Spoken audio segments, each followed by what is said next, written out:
कृष्णा, आप सबके रिक्वेस्ट पर ट्रेडिशनल सांभर मसाला आज हम घर पर ही बनाने जा रहे हैं। तो चलिए लेट्स गो फॉर कुकिंग। आज हम घर पर बनाएंगे सांभर मसाला। बहुत सारे भक्तों की रिक्वेस्ट आती है कि भाई मसाले कौन से डालें, किस कंपनी के डालें।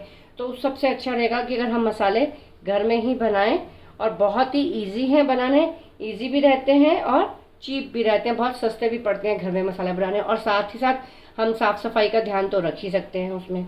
तो हम सबसे पहले लेंगे इसमें सांभर मसाले के लिए धनिया। हमने लिया आधा कप सूखा धनिया लिया है, 6 से 7 साबुत लाल मिर्च ली हैं, और हमने लिया है 2 चम्मच उड़द धुली, 2 चम्मच चने की दाल, आधा चम्मच जीरा, थोड़े से कड़ी पत्ते, फ्रेश कड़ी पत्ते लिए हैं। आपके पास अगर ड्राई कड़ी पत्ता हो तो आप ड्राई कड़ी पत्ता भी ले सकते हो। और ये हमने लिया 1 चम्मच सरसों के दाने, और ये है थोड़ी सी काली मिर्च, 20 से 25 दाने काली मिर्च के हैं, और आधा चम्मच हमने लिया है मेथी दाना।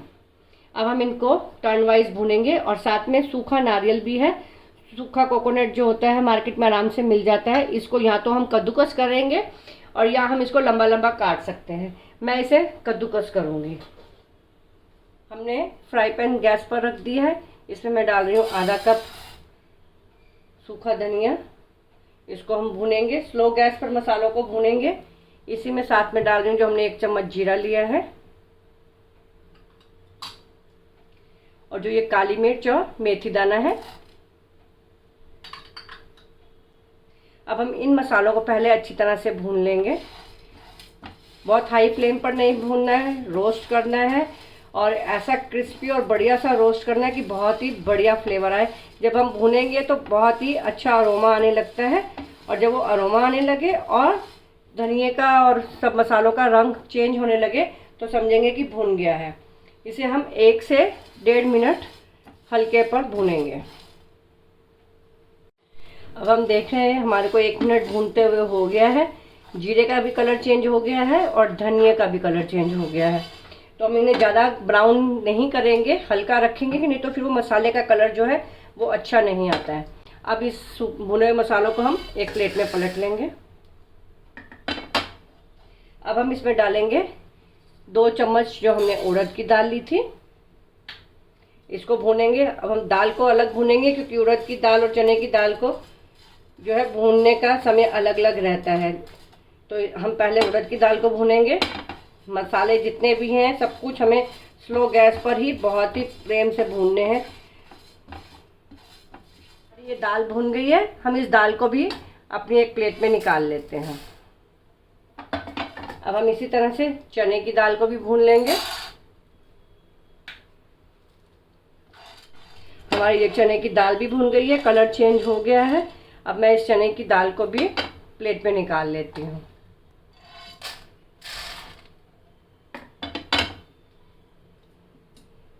अब हम इसमें डालेंगे सरसों। सरसों जो है, सरसों की भूनने की निशानी है कि वो चटक चटक कर ऊपर को आएगी। तो जैसे ही वो चटकने लगे हम अपनी गैस बंद कर देंगे।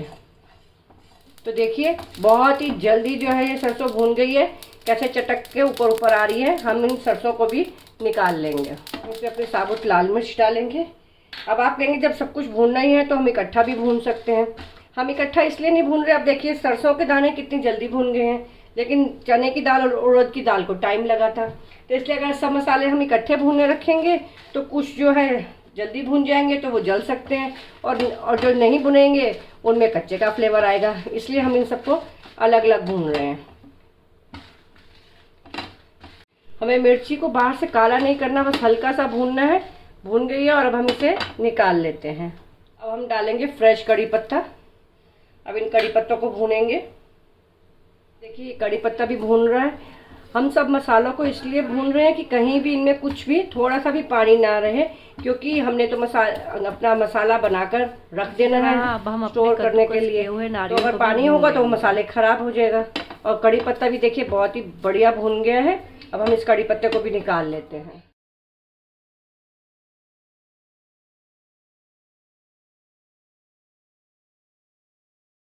हमारे देखिए सब मसाले जो हैं भुन गए। धनिया, जीरा, उड़द की दाल, काली मिर्च, चने की दाल, सरसों, लाल मिर्च, कड़ी पत्ता, नारियल, मेथी दाना, ये सब अच्छी तरह से भुन गया है। अब हमें इसे मिक्सी में ग्राइंड करना है। ग्राइंड करने से पहले इसमें मैं डालूंगी हल्दी पाउडर, बिल्कुल छोटे वाला चम्मच है, आप देखिए, और 1 चम्मच डालूंगी छोटे वाला ही देगी मिर्च, इससे कलर बहुत बढ़िया आएगा। देगी मिर्च डालिए और डालेंगे इसमें थोड़ा सा हींग। और अब हम इन सारे मसालों को मिक्सी में ग्राइंड कर लेंगे।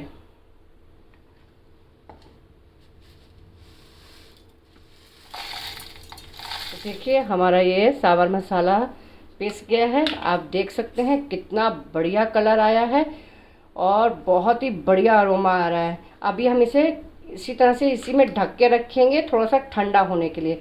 खुला रखेंगे तो जो इसकी खुशबू है वो जो है वो उड़ जाएगी, इसलिए हम ढक के थोड़ा ठंडा होने देंगे। ठंडा हो जाएगा तो फिर इसको हम कंटेनर में डाल के, डिब्बी में डालकर रख सकते हैं।